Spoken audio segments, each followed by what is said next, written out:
नमस्कार दोस्तों, स्वागत है आपका विक्ट्री कोचिंग क्लासेस में। दोस्तों, स्वास्थ्य ना ठीक होने के कारण से मैं कुछ दिन से वीडियो नहीं अपलोड कर पाया था। दोस्तों, इसके पहले हमने सेकंड पार्ट में केमिस्ट्री से इम्पोर्टेंट चीज़ें हमने डिस्कस कर ली थी। अब हम जो हमारा लास्ट बचता है बायो, बायो के कौन-कौन से चैप्टर इम्पोर्टेंट हैं, कहाँ से कितने क्वेश्चन पूछे जाते हैं, आज हम उसके बारे में चर्चा कर लेते हैं। तो सबसे पहले हम चैप्टर्स के नाम समझ लेते हैं कि सबसे पहला जो चैप्टर हमको पढ़ना है वो लाइफ प्रोसेस है, कंट्रोल एंड कोऑर्डिनेशन है, हेरिडिटी है and how do organism reproduce. ये 4 चैप्टर बेसिकली हमको पढ़ने हैं और बायो के 4 चैप्टर हैं। प्रत्येक चैप्टर में से क्वेश्चन ज़्यादा पूछे जाते हैं, खास तौर करके ये वाला चैप्टर जो लाइफ प्रोसेस है। तो मैं एक-एक चीज़ें करके मैं आपको बता दे रहा हूँ कि क्या-क्या इसमें पढ़ना है। आप उसको अच्छे से नोट डाउन कर लीजिए ताकि आपको पढ़ने में आसानी रहे। तो सबसे पहले हमको इसमें न्यूट्रिशन के बारे में पढ़ना है। न्यूट्रिशन इन एनिमल्स पढ़ना है, न्यूट्रिशन इन प्लांट पढ़ना है। इसमें भी हमको ऑटोट्रॉपिक न्यूट्रिशन के बारे में पढ़ना है, हेटेरोट्रॉपिक न्यूट्रिशन के बारे में पढ़ना है। तो ऑटोट्रॉपिक न्यूट्रिशन में जो सबसे इंपॉर्टेंट टॉपिक आपका बनेगा वो बनेगा फोटोसिंथेसिस का। और उसके बाद जो हेटेरोट्रॉपिक न्यूट्रिशन का जो सबसे इंपॉर्टेंट टॉपिक बनेगा वो बनेगा holozoic nutrition and parasitic nutrition. ये दोनों न्यूट्रिशन पढ़ने के बाद ही जो है हम कह सकते हैं कि हमारा पेपर में कुछ अच्छा स्कोर हो पाएगा। रेस्पिरेशन उसके बाद पढ़ना है हम लोगों को। रेस्पिरेशन में एरेबिक रेस्पिरेशन के बारे में पढ़ना है, अनएरेबिक रेस्पिरेशन के बारे में पढ़ना है और प्लांट में रेस्पिरेशन कैसे होता है, एनिमल में रेस्पिरेशन कैसे होता है, इन दोनों के बारे में हमको पढ़ना है। खास तौर करके इसमें हम लंग्स के बारे में पढ़ेंगे और इसमें स्टोमेटा के बारे में पढ़ेंगे कि जो प्लांट का रेस्पिरेशन होता है वो स्टोमेटा के थ्रू कैसे होता है। उसके बाद हम लोग ट्रांसपोर्टेशन पढ़ेंगे, ट्रांसपोर्टेशन इन प्लांट्स पढ़ेंगे, ट्रांसपोर्टेशन इन एनिमल्स पढ़ेंगे। दोनों में ही जो है सबसे ज्यादा इंपॉर्टेंट हो जाता है जाइलम एंड फ्लोएम के जरिए जो है प्लांट कैसे जो है ट्रांसपोर्टेशन करते हैं। और ह्यूमन बींग्स में सर्कुलेटरी सिस्टम के बारे में पढ़ना है और इसमें आपको पूरा का पूरा सर्कुलेटरी सिस्टम पढ़ना पड़ेगा विथ डायग्राम। एंड इसमें डबल सर्कुलेशन भी होता है तो उसके बारे में भी हमको अच्छे से पढ़ना पड़ेगा। उसके बाद एक्सक्रीशन पढ़ना है जिसमें प्लांट का पढ़ना है, ह्यूमंस का पढ़ना है, दोनों के बारे में पढ़ना है हमको। और इसमें जो सबसे इंपॉर्टेंट डायग्राम बनेगा वो आपका बनेगा नेफ्रॉन का। इसी में जो है हार्ट का सिस्टम हम लोग को पढ़ना है कि हार्ट कैसे हमारा वर्क करता है, उसमें कौन सी मसल्स पाई जाती है, इन सब चीजों के बारे में हम लोग पढ़ेंगे।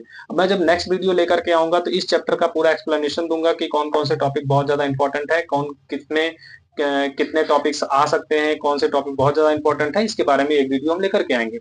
उसके बाद फिर हम देख लेते हैं कंट्रोल एंड कोऑर्डिनेशन वाले चैप्टर से कौन कौन सी चीजें इंपॉर्टेंट है। कंट्रोल एंड कोऑर्डिनेशन वाले चैप्टर की अगर हम बात करें तो यहाँ पर हम लोग कंट्रोल कोऑर्डिनेशन इन एनिमल्स पढ़ेंगे, कोऑर्डिनेशन इन प्लांट पढ़ेंगे, उसके बाद हार्मोन्स इन एनिमल पढ़ेंगे। ये तीनों टॉपिक बहुत ही इंपॉर्टेंट है, जिसमें से कोऑर्डिनेशन इन प्लांट में हम लोग को जियोट्रोपिज्म और फोटोट्रोपिज्म ये लगातार पूछे जाने वाला क्वेश्चन था। तो इसके बारे में हमको अच्छे से पढ़ाई करनी है कि जियोट्रोपिज्म क्या होता है, फोटोट्रोपिज्म क्या होता है। उसके बाद हम लोग जब कोऑर्डिनेशन इन एनिमल्स पढ़ेंगे तो इसमें हम लोग को जो है ब्रेन के बारे में पढ़ना पड़ेगा, जिसको हम लोग CNS बोलते हैं, सेंट्रल नर्वस सिस्टम बोलते हैं, PNS बोलते हैं, पेरिफेरल नर्वस सिस्टम बोलते हैं। उसके बाद जो है ऑटोनॉमिक नर्वस सिस्टम होता है। इन सारी चीजों के बारे में हमको बेसिकली पढ़ना है।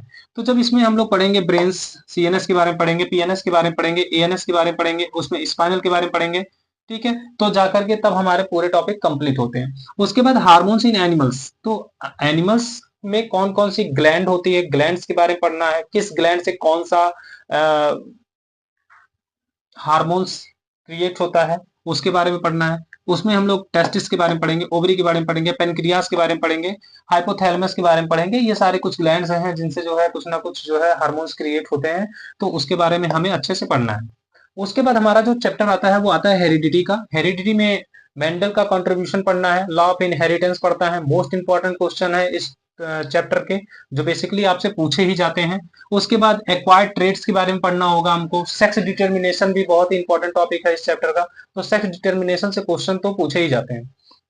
मेंडल का एक्सपेरिमेंट पढ़ना है, सिंगल कैरेक्टर्स एक्सपेरिमेंट पढ़ना है एंड टू कैरेक्टर्स एक्सपेरिमेंट पढ़ना है। दोनों ही हम लोग पढ़ने के बाद हमारा चैप्टर जाकर तब कंप्लीट होता है। इस चैप्टर से आपके जो है बेसिकली क्वेश्चन पूछे ही जाते हैं, सेक्स डिटर्मिनेशन से, लॉ ऑफ इनहेरिटेंस से।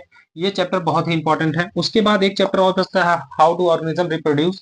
तो इसमें जो है हमको बेसिकली जो है रिप्रोडक्शन के बारे में पढ़ना है, सेक्सुअल रिप्रोडक्शन कैसे होता है, असेक्सुअल रिप्रोडक्शन कैसे होता है। असेक्सुअल रिप्रोडक्शन में हमारा फिजन और फ्रेगमेंटेशन, रीजनरेशन, मल्टीपल फिजन, ये सारी चीजों के बारे में पढ़ना है। उसके बाद इसमें जो है पॉलिनेशन के बारे में पढ़ना है। तो पॉलिनेशन दो प्रकार से होते हैं, एक सेल्फ पॉलिनेशन होता है, एक क्रॉस पॉलिनेशन होता है। उसके बाद जो है एक फर्टिलाइजेशन पढ़ना होता है। तो और इसमें जो सबसे इम्पोर्टेंट चीजें होती हैं, जो ह्यूमंस रिप्रोडक्टिव सिस्टम के बारे में पढ़ना है, जिसमें आपका मेल रिप्रोडक्टिव पार्ट आते हैं और फीमेल रिप्रोडक्टिव पार्ट आते हैं। उसके बाद एक नेक्स्ट टॉपिक बचता है इसमें, जिसको बोलते हैं हम लोग फैमिली प्लानिंग। तो फैमिली प्लानिंग तो हर साल पूछे जाने वाला क्वेश्चन है, तो बेसिकली इसको प्रिपेयर करना ही पड़ेगा।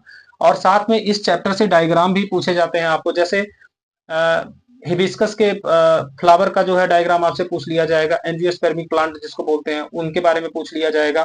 और उसके बाद जो है मेल रिप्रोडक्टिव पार्ट का डायग्राम आ सकता है, फीमेल रिप्रोडक्टिव पार्ट का डायग्राम आ सकता है।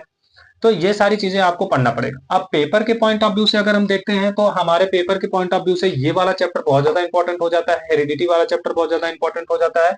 इस सारे चैप्टर से क्वेश्चन बनते ही बनते हैं। तो दोस्तों परीक्षाएं नजदीक आ गई हैं, और अब हमने साइंस के सारे चैप्टर्स आपको बता दिए हैं कि कौन से चैप्टर इंपॉर्टेंट हैं, कौन से चैप्टर से कितने क्वेश्चन पूछे जा सकते हैं। तो अब हम जब नेक्स्ट वीडियो अपनी लेकर के आएंगे, तो उसमें एक एक चैप्टर का एक्सप्लेनेशन आपको करते जाएंगे, रिवीजन फास्ट ट्रैक पे कराएंगे, जिससे आपको पढ़ने में आसानी हो। आपको बराबर अपडेट मिलती रहे, इसके लिए चैनल को सब्सक्राइब कर लीजिएगा और शेयर भी कर दीजिएगा।